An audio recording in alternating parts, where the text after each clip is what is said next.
예, 매주 토요일마다 찾아옵니다. 게스트가 묻고 진행자가 답하는 역시나 박정호. 오늘도 저 아나운서 오승훈이 묻고 박정호 교수님이 답하겠습니다.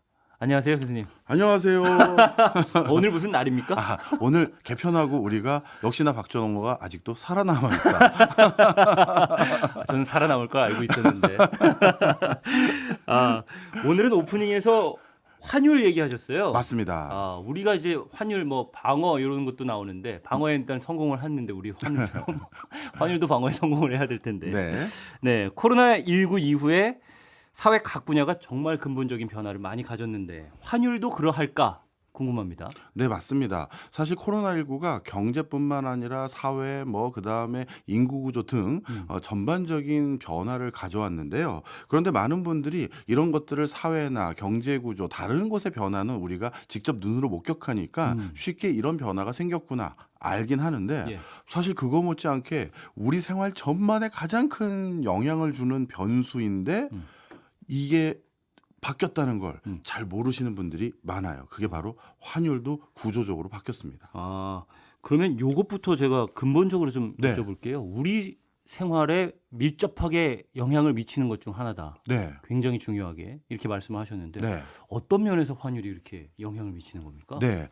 일단 요즘 가장 큰 고민거리 중에 하나가 물가잖아요. 그렇죠. 물가 안정에 있어서도 환율은 중요한 요소입니다. 예를 들어서 우리나라 같은 경우는 주요 원자재라든가 곡물 등 이런 것들을 전부 전량 거의 외국에 의존하지 않습니까? 그렇죠. 그런데 이걸 외국에서 사오려면 당연히 뭘로 사와요? 달러로 사와요. 그렇죠. 그러다 보니까 환율이 어느 정도 선에서 유지되는 것이 우리나라 물가 안정에도 일정 부분 기여하는 요소가 많아요. 그다음에 많은 분들이 이렇게도 생각을 하시더라고요. 환율이 교수님 올라가면 우리 기업들의 외국에 판매하려는 물건 가격이 나름대로 싸지기 때문에 수출이 잘 된다. 수출이 잘 된다. 네. 그런데 이거에 대해서 100% 동의하기가 어려워요. 그래요? 예. 일반적으로는 그렇게 다 알고 있는데. 꼭 그렇지 않는 부분이 많습니다. 네. 설명을 좀 잠깐 드리면요. 예. 많은 기업들은 환율이 너무 떨어져도 환율이 너무 올라가도 피해보는 부분이 있어요. 예를 들어서 우리나라 자동차라든가 가전회사들이 외국에 환율이 오르면 수출은 더 잘 될 수 있는 여지가 있겠죠. 그런데 그 자동차를 만들 때 또 그 가전제품을 만들 때 필요한 원자재는 전부 또 외국에서 비싸게 사와야 수입을 되잖아요. 해서 만들어야 되니까. 그렇죠. 네. 그러니까 꼭 반드시 이게 더 마진이 좋아진다 이렇게만 볼 수도 없는 대목이 많아요. 네. 그래서 많은 기업들은 원래 어떻게 통상적으로 대응하냐면 네.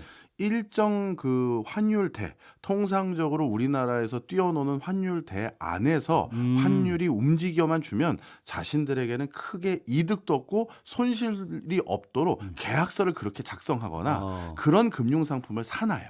네, 그래서 그 밴드 안에만 있으면 이득도 없고 그다음에 손실도 없는, 그러니까 불확실성을 없애놓은 거죠. 예. 그런데 우리나라에서 요즘처럼 1,350원 근처까지 가는 일은 극히 이례적인 일이잖아요. 밴드라고 설정해 놓은 것을 벗어나는 정도가 되는 건가요? 맞습니다. 예. 바로 이걸 제일 기업들은 싫어해요. 밴드 안에만 있으면 되는데 네. 바로 그래서 요즘 국가를 비롯해서 많은 경제 전문가들이 요즘 환율에 대해서 크게 우려의 시각으로 쳐다보는 이유가 거기에 있습니다. 네, 알겠습니다.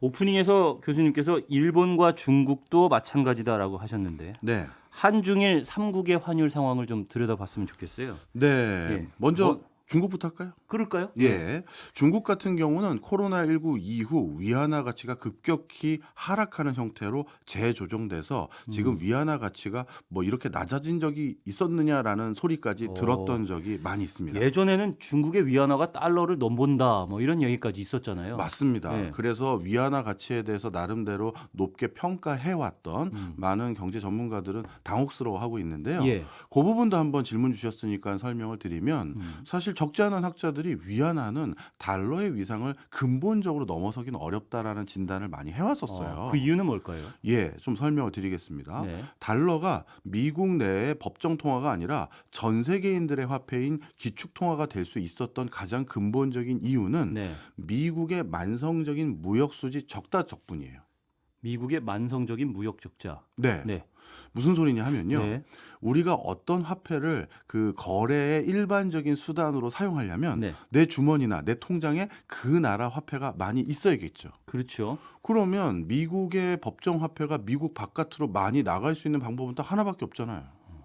외국인들이 미국을 대상으로 교역을 해서 네. 달러를 많이 벌어갔기 때문에 음. 미국 밖에 그렇게 많은 달러들이 유통될 수가 있는 것이죠. 예. 이건 달리 말하면 미국 정부가 2차 세계대전 이후 최근까지 계속해서 만성적인 무역수지 적자를 기록했기 때문에 전 세계 많은 사람들 주머니, 전 세계 많은 국가의 기업들 이런 곳에 주머니마다 달러가 있는 거예요. 아, 그러니까 달러가 세계에 미국 밖에서 많이 풀렸다는 얘기는 네, 미국으로부터 가져갔다는 얘기니까 그렇죠. 미국에서는 적자다 이렇게 볼 수 있다는 거예요. 맞습니다. 네, 알겠습니다. 그렇게 만성적인 무역수지 적자를 지난 40년 이상 미국이 꾸준히 해줬기 때문에 모든 사람들이 충분히 결제에 사용할 수 있을 만큼의 달러가 미국 밖에 있는 거예요. 예. 자, 그런데 미국은 만성적인 무역수지 적자를 기록해도 별 문제가 없는 나라인데요. 왜 그럴까요? 왜냐하면 어느 나라가 교역을 통해서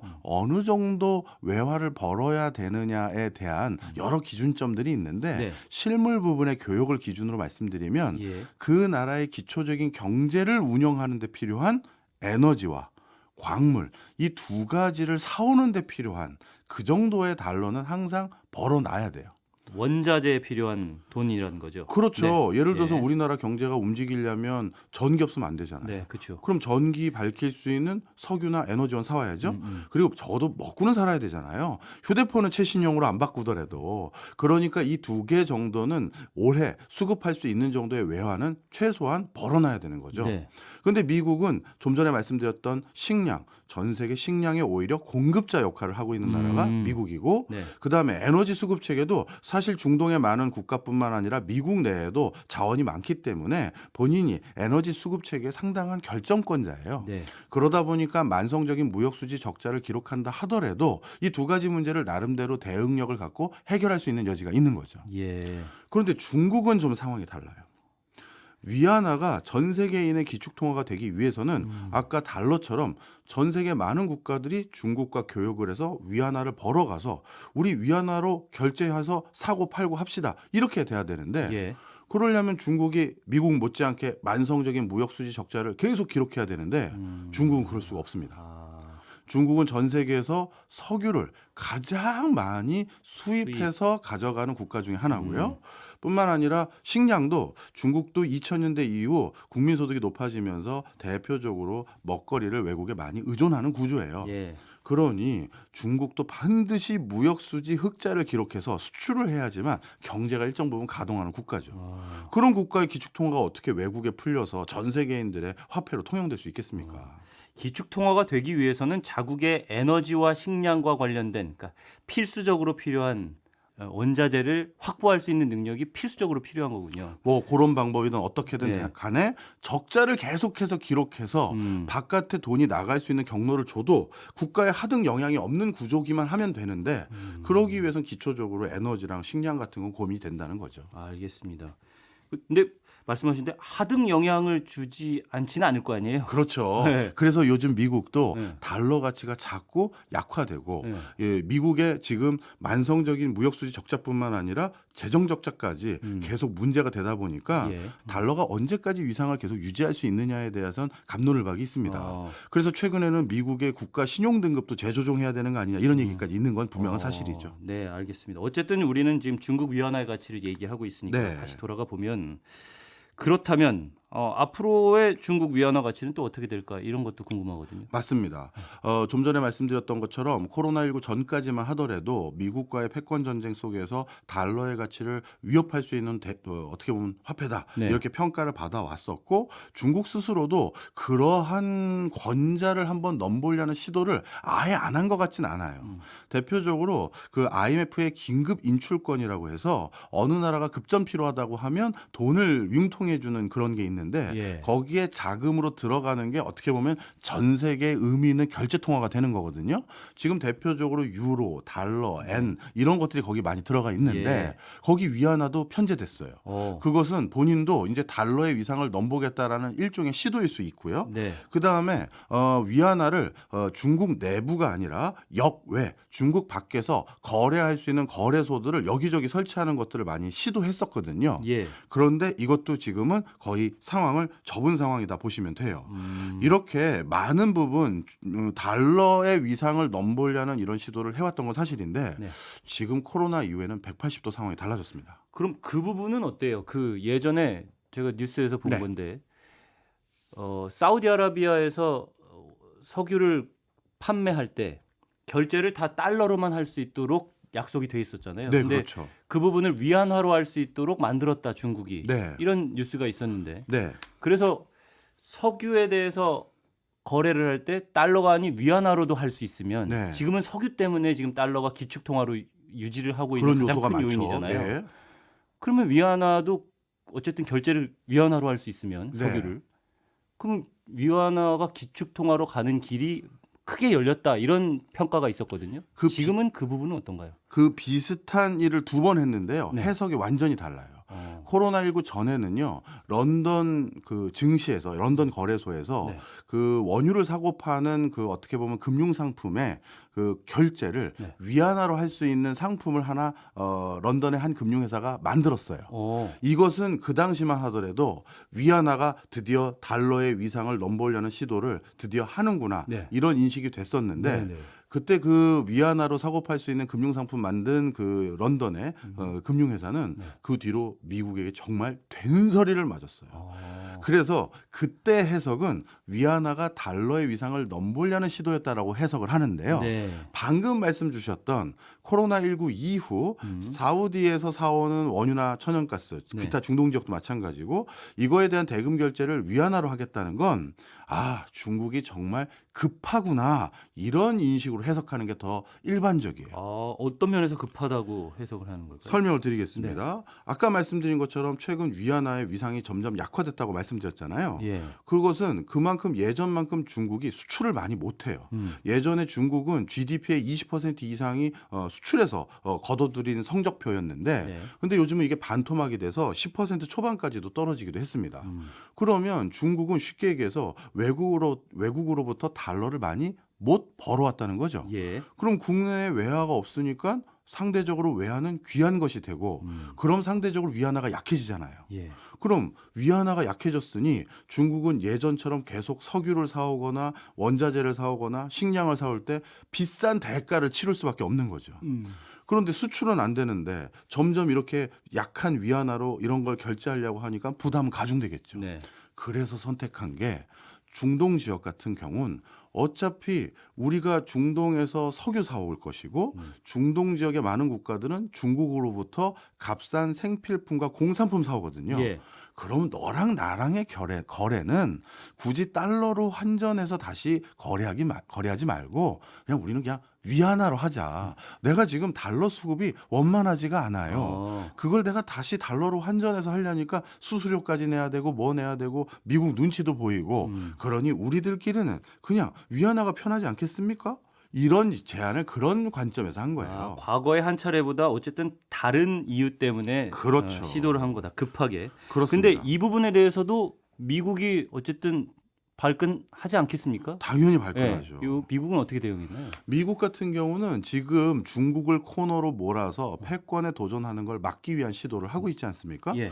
그런데 그런 그 미국이 중국의 패권을 꺾어내리기 위해서 하고 있는 게 여러 가지 봉쇄 정책이에요. 국제적인 교역과 경제와 기술 표진에서 중국을 배제하는 건데 그러면 자연스럽게 중국의 위상이 약해질 뿐만 아니라 위안화의 위상도 약해지니까 더더욱 대외 의존적인 뭔가 성과를 내지 않으면 네. 중국 경제는 가동이 안 되게끔 그렇게 만들어서 백기투항하고 나오게끔 기다렸던 것인데 이렇게 별도로 달러에 의존하지 않는 시스템을 구축한다? 그럼 미국의 입김이 안 들어가니까 네. 당연히 미국은 그거에 대해서 뭔가 반기진 않죠.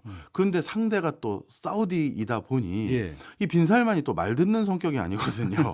그러니까 그 두 사람들이 이렇게 한다고 했었을 때 미국이 좀 뭐랄까요 고압적이고 반강제적인 조치를 지금은 단행하지는 못하고 있는 상황입니다. 그러면 실질적으로 혹시 그 석유 결제에 있어서 위안화가 어느 정도 비율을 차지하고 있는지 뭐 이런 통계 같은 게 나와 있습니까? 아직까지는 초창기이기 때문에 큰 의미 있는 숫자는 없고요. 사실 러시아와 중국의 또 석유나 천연가스 거래가 왕성하거든요. 예. 그거는 100% 지금 위안화로 결제되고 있다 해도 과언이 아니에요. 오. 그러니까 그 비중만큼은 우리가 확실히 위안화가 차지하는 비중이다라고 봐도 됩니다.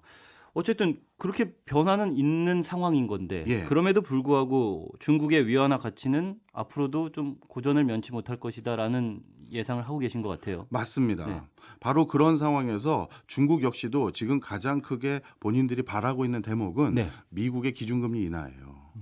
미국의 기준금리가 높으니까 달러의 위상은 더 세진 것이고 예. 그럼 위안화의 약세가 상대적으로 더 크게 벌어지다 보니까 본인들이 위안화 가치평가 절하로 인한 문제가 일부 생기거든요. 예. 물론 증시 부양이라든가 이런 데는 일부 위안화가 약화되는 게 도움이 되지만 예, 수출 뭐 그런 뭐 그런 면에서도. 부분도 네. 그렇지만 계속 말씀드리지만 환율이라는 건 특정 밴드에서 벗어나는 행태가 일어나면 민간 시장에서 기업인들은 정말 머리가 터지는 일이 생기는 거거든요. 예. 그래서 달러의 그 어떤 그 기축통화국인 기준금리를 좀 낮춰줬으면 좋겠다라는 마음을 내심 가지고 있는 상황이죠. 예.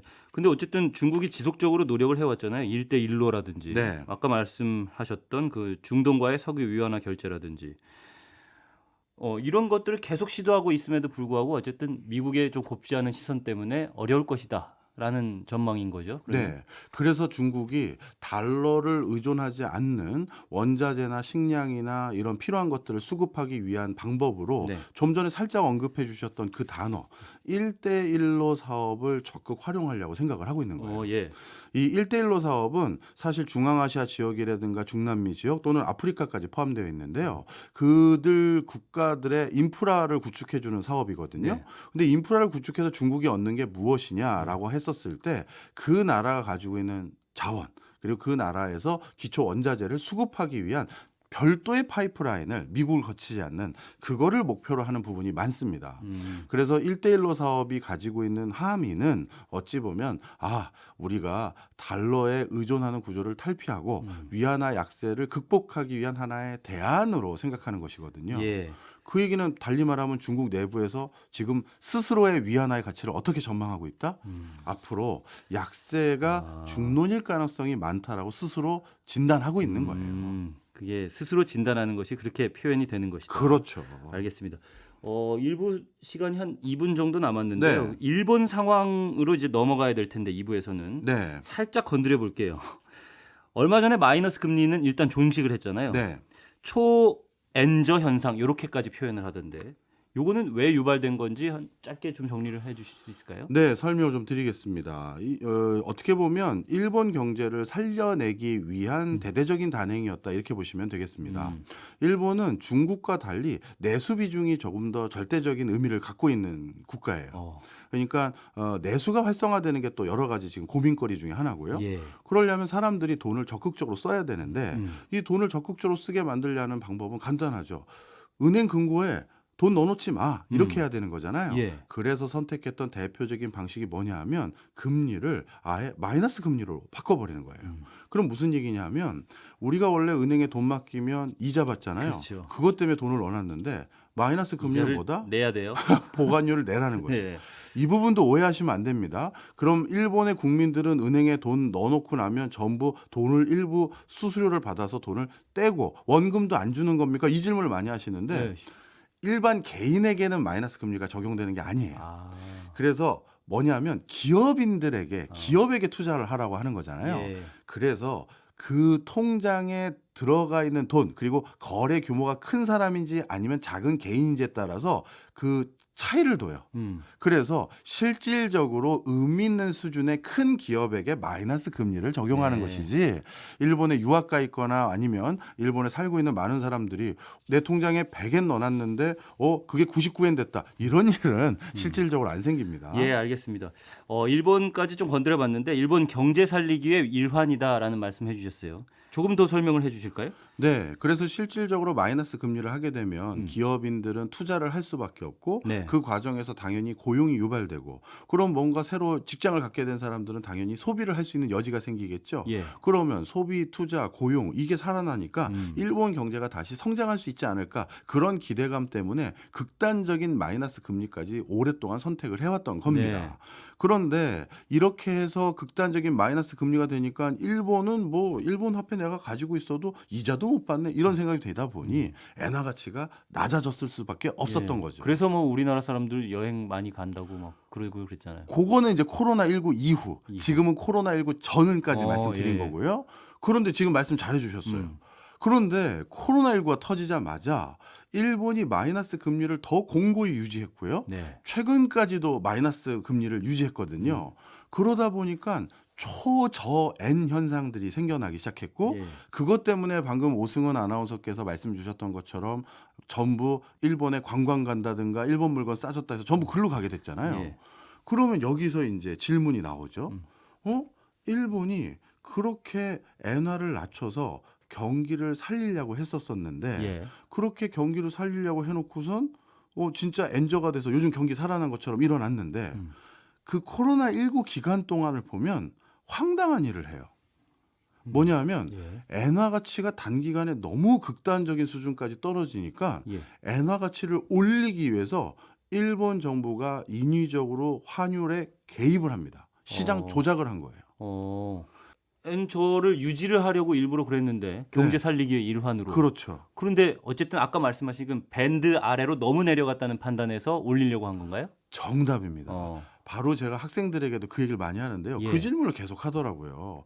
아니 교수님 이렇게 마이너스 금리까지 해서 엔저를 만들려고 그렇게 노력했던 나라가 예. 드디어 어마어마한 엔저가 코로나19 기간 동안 됐는데 예. 왜 다시 엔화를 올리려고 이렇게 난리를 치는 거예요. 음. 바로 그게 항상 기억하세요.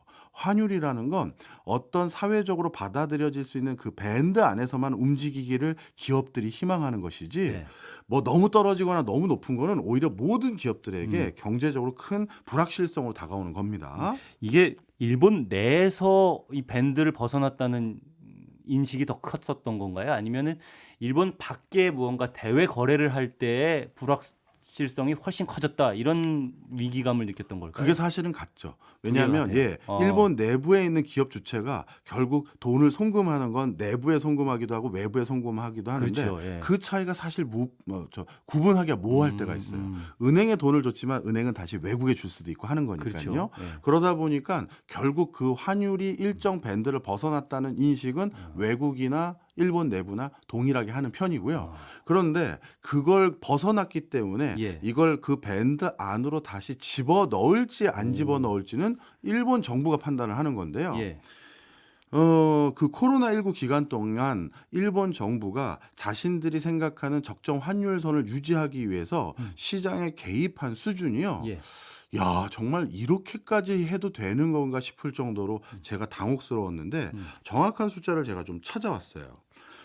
사실 일본의 환율이 급격하게 떨어진 시점이 2022년 연말 즈음이거든요. 예. 그때 일본 정부가 총 3차례 환율에 개입했습니다. 그런데 어느 정도 개입을 했냐면 첫 번째 개입을 했던 시점은 2021년 9월 달이었는데요. 네. 그러니까 벌써 1년 전부터 개입을 시작했다라고 볼 수가 있는 거죠. 네. 그때 엔화의 심리적 저지선이라고 할 수 있는 엔 달러 환율을 기준으로 말씀드렸을 때 145엔이 깨지기 시작했어요.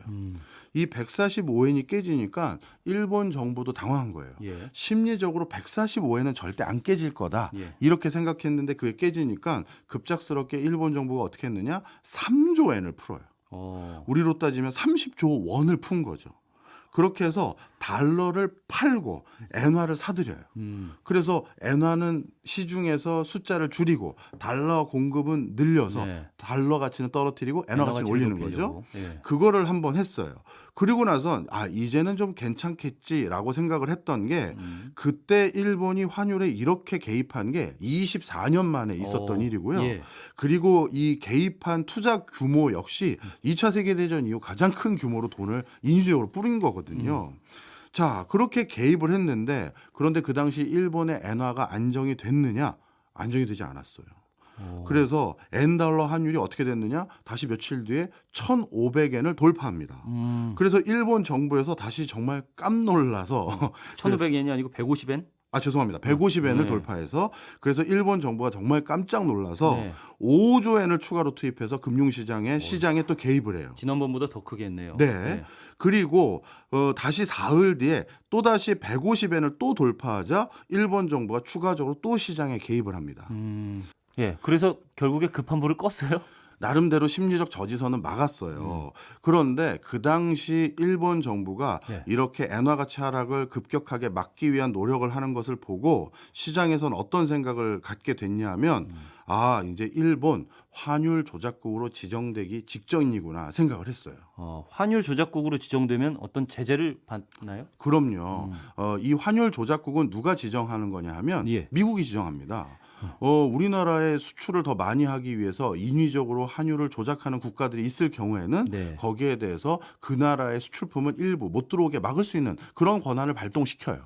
그렇기 때문에 일본에서 만약에 환율 조작국으로 지정된다라고 하면 대미 무역 수출에 있어서 여러 가지 적신호가 켜지는 거죠. 근데 각 나라마다 환율이 자기가 생각하는 밴드 안에 있지 않고 벗어나겠다 싶을 때는 어쨌든 조금씩은 개입을 할 거 아니에요, 정부가.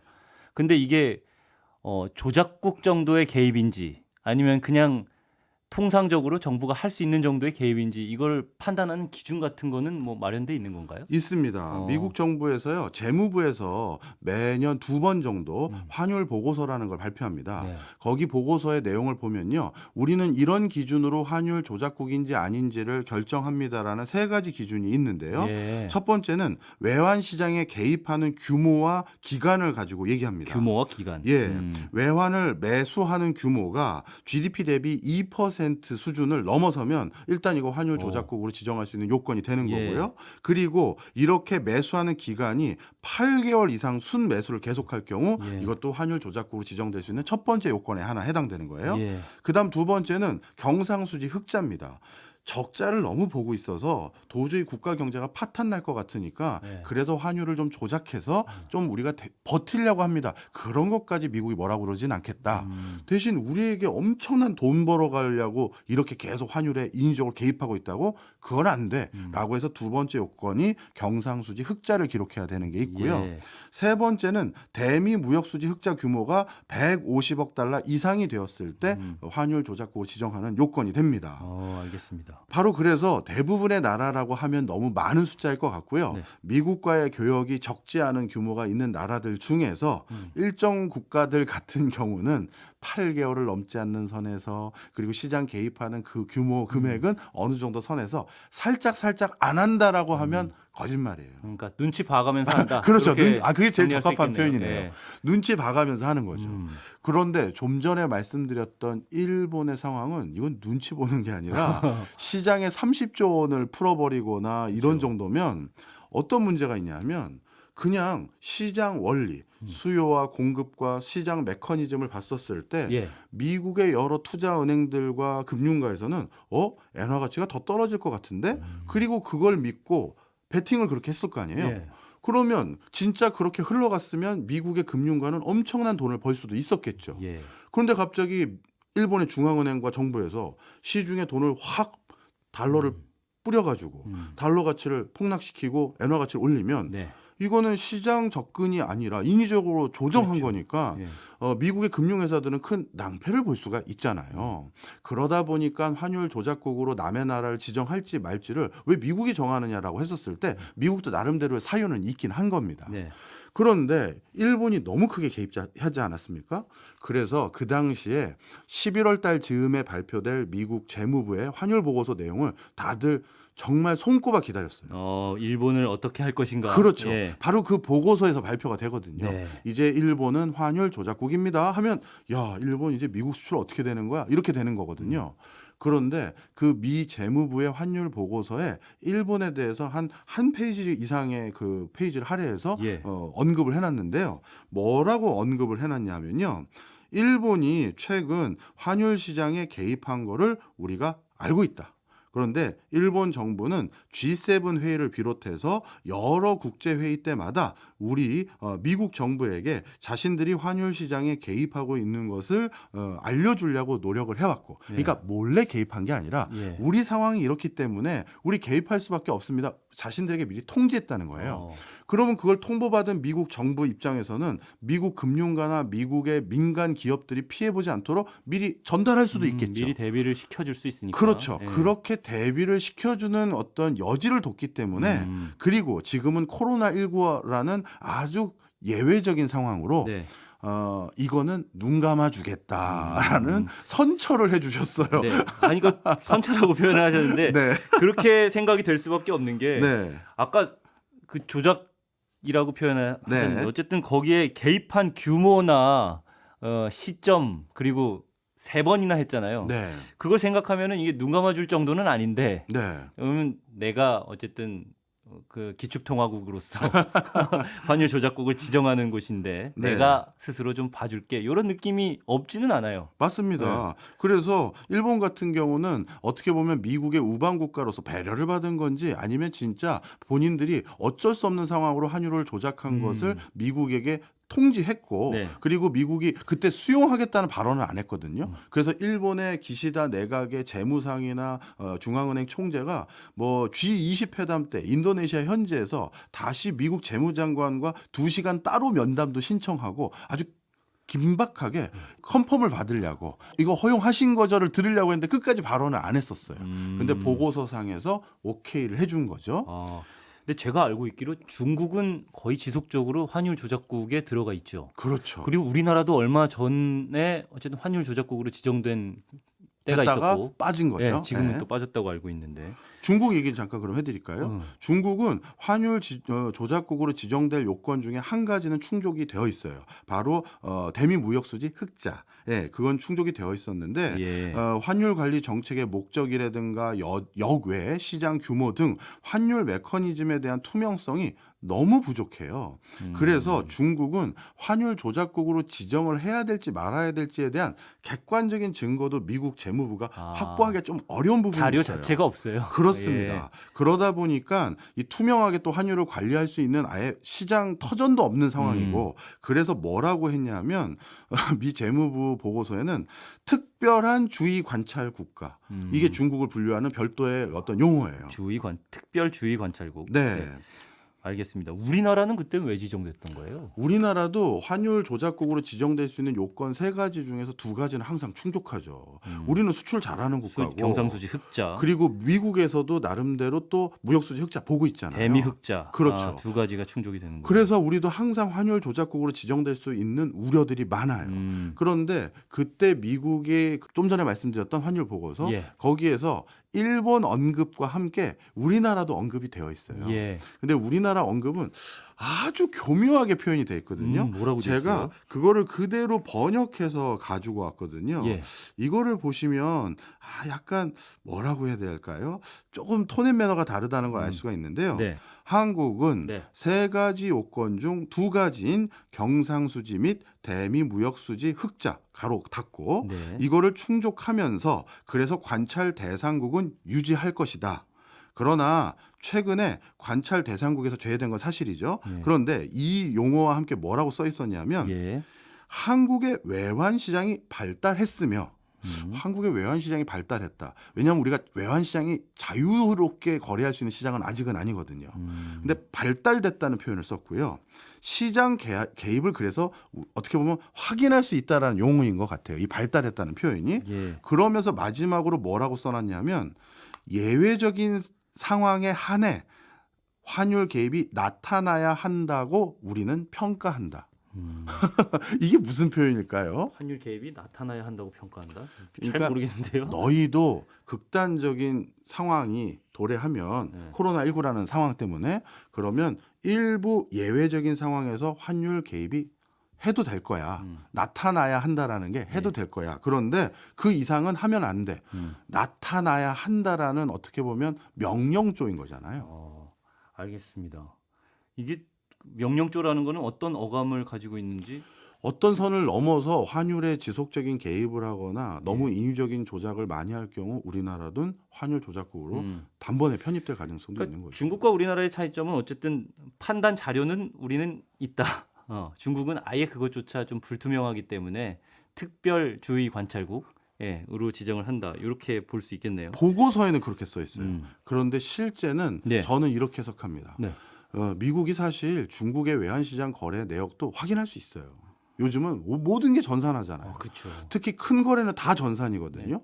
특히나 중국은 더 전산화가 많이 됐다고 말씀도 그럼요. 하셨고 맞습니다. 실질적으로 그렇고. 예. 그런데 미국이 중국을 환율 조작국이 분명하고 이 룰을 통해서는 반드시 지정을 할 수밖에 없는 상황인데 일부러 지정할 수가 없는 상황이기 때문에 얘네는 자료가 불투명하기 때문에 우리가 모르겠어요라고 하는 것 같아요. 왜냐하면 중국이 환율 조작을 하고 있기 때문에 조작국이라 지정해버리면 예. 다른 나라들 입장에선 왜 중국은 환율 조작국인데 무역 제재 안 합니까?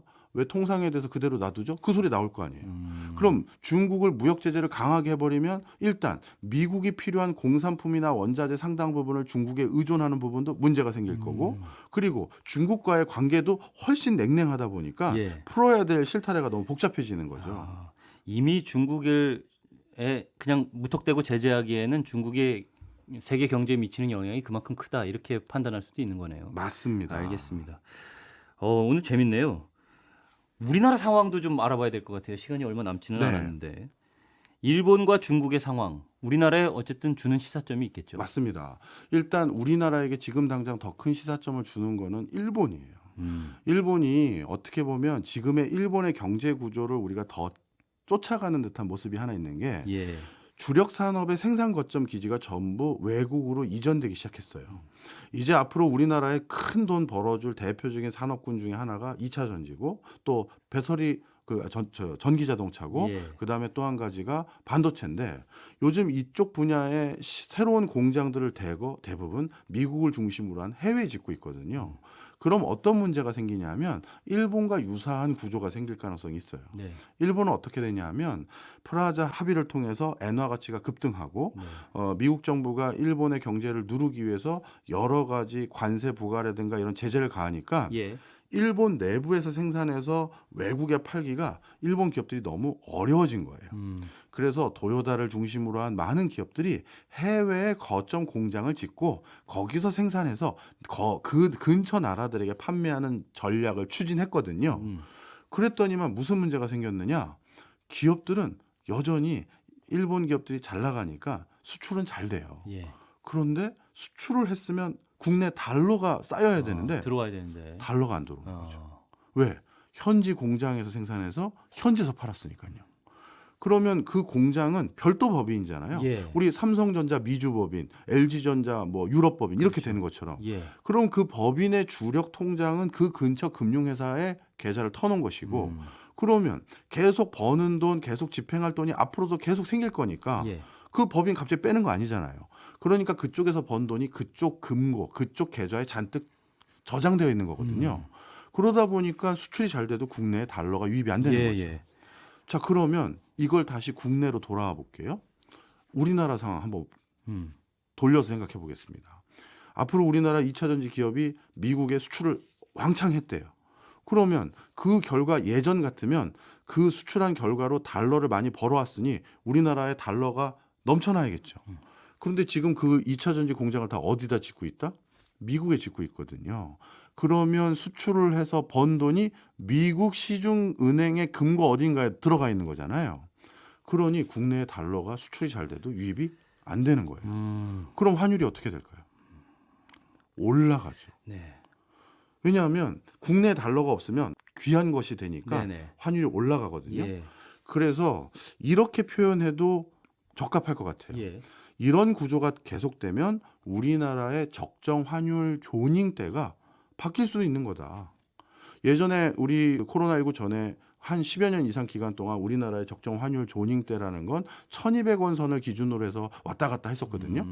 그런데 이 코로나19 끝나고 나서는 지금 1,300원대를 계속 왔다 갔다 하고 그렇죠. 있어요. 예. 어쩌다가 1,400원대를 뚫기도 하고 이게 일시적인 현상이 아니라 이제는 환율의 적정 조닝이 자칫 잘못하면 이런 상황으로 고착화될 수도 있다라는 그런 상황들로 우리가 전망을 해야 된다는 거죠. 그러면은 어쨌든 그 밴드를 좀 위쪽으로 올려야 된다는 건데 네. 정부에서는 그 부분에 대한 좀 대안이나 어떤 대책 같은 게 있을까요? 그걸 하기 위해서 정부가 만약에 해야 된다면 어떻게 네. 해야 되느냐?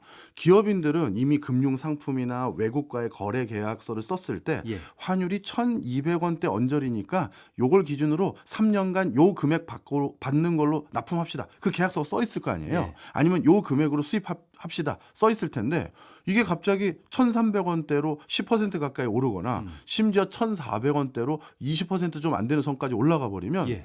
장사 다 하고 손해보는 일이 생기는 회사들이 생기는 거예요. 그러면 한 번에 이렇게 조닝이 확 위로 못 가게 정부는 어떻게든 1,200원대에서 가장 가까운 선에서 환율대가 당분간 유지되면서 많은 기업들이 야 이제 환율이 밴드가 바뀐 것 같아. 그걸 인지하고 계약서 다시 쓸 때 이제는 계약서를 이렇게 씁시다. 얘기할 수 있는 그 뭐랄까요? 시간을 벌어줘야 되는 거예요. 준비할 수 있도록 만들어주는 게 정부의 역할이다. 그렇죠. 예. 이거 뭐 자칫 잘못하면 외환시장에 개입하라고 권고하는 건 아니고요. 예. 그랬다가 더 큰 화를 화를 당할 수도 있는 건데 네. 그러다 보니까 하여튼 정부의 역할은 그런데 뭐 참 딜레마일 겁니다. 알겠습니다. 오늘 내용도 저희 손경제 홈페이지 게시판 역시나 박정호에서 확인하실 수 있으니까요. 참고하시면 좋을 것 같습니다. 저는 또 인사를 드릴 시간이 됐네요. 저는 아나운서 오승훈이었고요. 다음 주 토요일에 다시 찾아오겠습니다. 지금까지 오승훈 아나운서였습니다. 고맙습니다. 예, 감사합니다.